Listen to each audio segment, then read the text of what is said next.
खुदावंद यीशु मसीह के बाबरकत लादी कदूस नाम में आप तमाम तर सुनने वाली बहनों को, भाइयों को, बुजुर्गों को बड़े अदब से आज एक बार फिर पास्टर आसिफ रजा की तरफ से मेरा मोहब्बत भरा सलाम पहुंचे। खुदा में आप सबकी सलामती हो। मेरे अजीजों, हम सीख रहे थे कि शरीयत ख़त्म हो चुकी है या अभी कायम है। दो हिस्से इस पर आपकी खिदमत में बयान कर चुका हूं। आज हम तीसरे हिस्से की तरफ बढ़ने को है। जैसे कि हमने पिछले हिस्से में मत्ती की अंजील उसका 5 बाब और उसकी आयत नंबर 17 का मुतालिया किया था, आज हम उससे आगे बढ़ेंगे। आमीन। बहुत सारे बहन भाइयों का मानना यह है कि शरीयत ख़त्म हो चुकी है, अब हम मूसवी शरीयत के मुताबिक नहीं रहे। पूछा जाए किसने कहा है, तो सुनने को यह मिलता है कि खुदा का बंदा बुजुर्ग पालूस रसूल फरमाता है।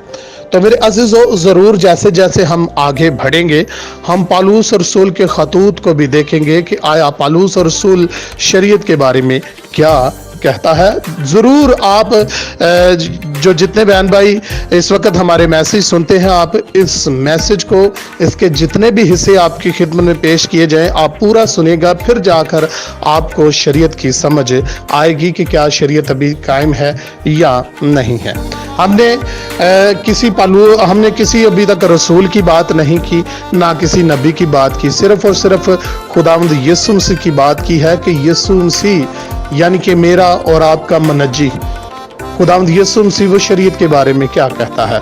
और यीशु के मुंह से निकले हुए लफ्ज जो हमने पिछले 2 मैसेज के अंदर देखे हैं, उनसे तो जाहिर होता है कि शरीयत मनसूख नहीं है बल्कि शरीयत कायम है। बहुत सारे भाइयों का मानना यह होगा कि अगर हम शरीयत को मान लें या ये कहें कि शरीयत आज भी कायम है, तो फिर हमें कुर्बानी उदा करनी पड़ेंगी, फिर वो कुर्बानियों का सिलसिला फिर शुरू होगा। तो मेरे अजीज दोस्त, मेरी बहनों, मेरे भाइयों, याद रखें कि शरीयत को समझना ये मेरा और आपका बल्कि हर ईमानदार का हक है कि हम खुदा के कलाम को गहरे तौर पर समझने की कोशिश करें। याद रखें कि शरीयत की एक इकसाम नहीं है। अगर शरीयत 10 किस्म की है या 20 किस्म की है तो नाम शरीयत ही आएगा, लेकिन आप नहीं जानते कि वो कौन सी शरीयत है जो मनसूख हो चुकी है, जो हमारे ऊपर आज लागू नहीं होती। वो आगे चलकर हम देखेंगे। तो नंबर 2, जनाब मसीह ने कभी शरीयत की नफी नहीं की, बल्कि शरीयत के लिए उनके कौल हमेशा मुस्तबत और दिलचस्प रहे हैं। अब अगर ये मान लिया जाए कि रस्मी शरीयत मनसूख है, तो जनाब मसीह की अनाजील को भी फिर रस्मी शरीयत के अंदर अगर हम अनाजील को देखें, तो अनाजील के अंदर भी हम देखें तो वो रस्मी शरीयत जो है वो अदा की जा रही है। अगर हम खुदा यीशु मसीह की ज़िंदगी की तरफ देखें तो उनकी ज़िंदगी शरीयत खुदा से भरपूर थी, बल्कि उन्होंने फरमाया कि मत्ती की अंजील उसका 23 बाब और उसकी आयत नंबर 23 लिखा है, ऐ रियाकारो, फकीयो और फरीसियो, तुम पर अफसोस। खुदावंद यीशु मसीह उन पर अफसोस कर रहा है। क्यों? कि तुम पुदीना और सौंफ और जीरा पर तो दाज की देते हो, पर तुमने शरीयत की ज्यादा भारी बातें यानी इंसाफ, रहम और ईमान को छोड़ दिया है। लाजम था कि ये भी करते और वो भी ना छोड़ते।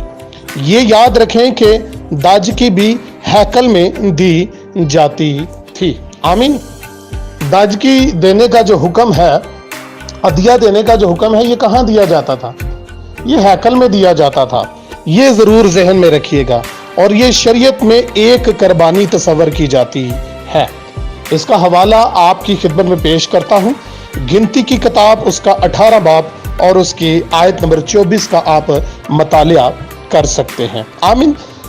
अब मेरे मसीहा ने कहा कि तुम पर अफसोस कि तुम पुदीना, जीरा और सौंफ पर तो दाज की देते हो, लेकिन आपने शरीयत की ज्यादा भारी बातों को छोड़ दिया। और बहुत सारे बहन भाई ये कहते हैं कि हम फजल के दौर में हैं। तो हम अगर फजल के दौर में हैं तो बहुत सारों का कहना यह है कि यीशु मसीह पर ईमान ले आओ, बस यही काफ़ी है। तो यहाँ तो यीशु के लफ्ज़ों से लगता है कि शरीयत की ज़्यादा भारी बातों को छोड़ दिया है। अब बातें भी मेरे मसीहा ने यहाँ पर बयान की है कि वो कौन सी है, इंसाफ, रहम और ईमान।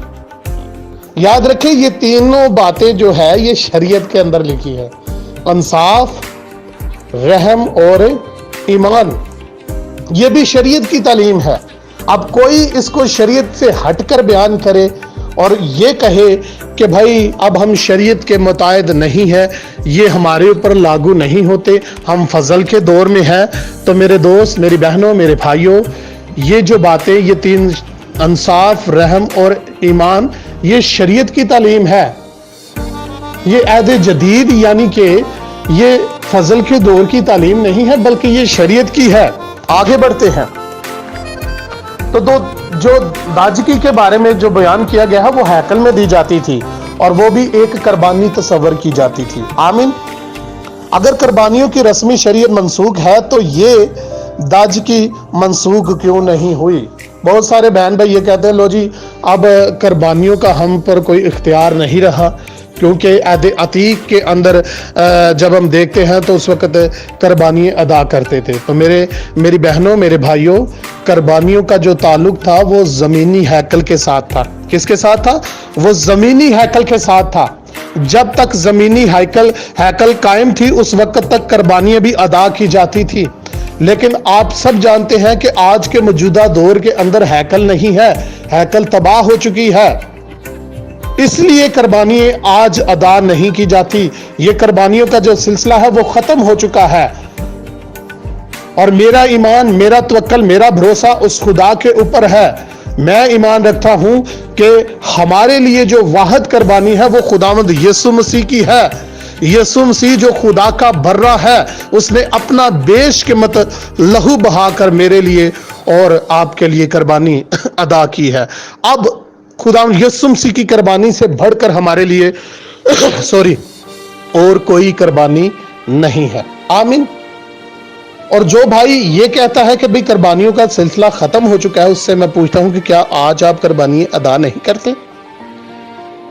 तो भाई आप कुर्बानी अदा करते हैं, फर्क ये है कि उस वक्त जमीनी हैकल पर अदा की जाती थी।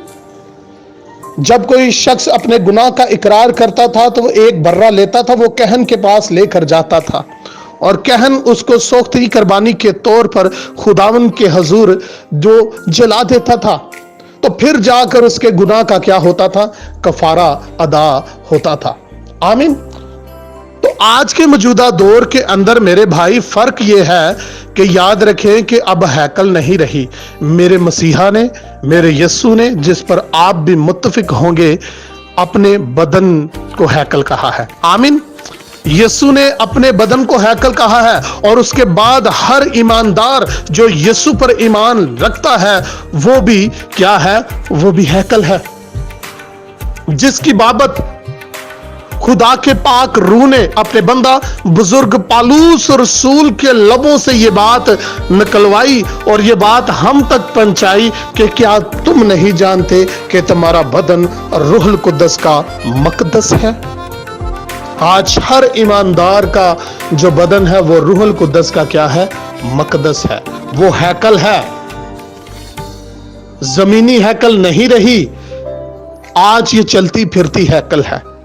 वही कुर्बानियां इस बदन वाली हैकल से अदा की जाती हैं। मुझे बताएं, आज कोई शख्स अगर अपने गुनाहों का इकरार करता है, अपने गुनाहों का इकरार करता है, तो वो कुर्बानी कहां से पेश करता है? वो कुर्बानी खुदा के हुजूर झुकता है और खुदा के हुजूर झुकता है और दिल से खुदा उसका दिल से खुदा के हुजूर झुककर वो खुदा से इकरार करता है कि खुदा मुझे माफ कर। खुदा मुझे क्या कर? माफ कर।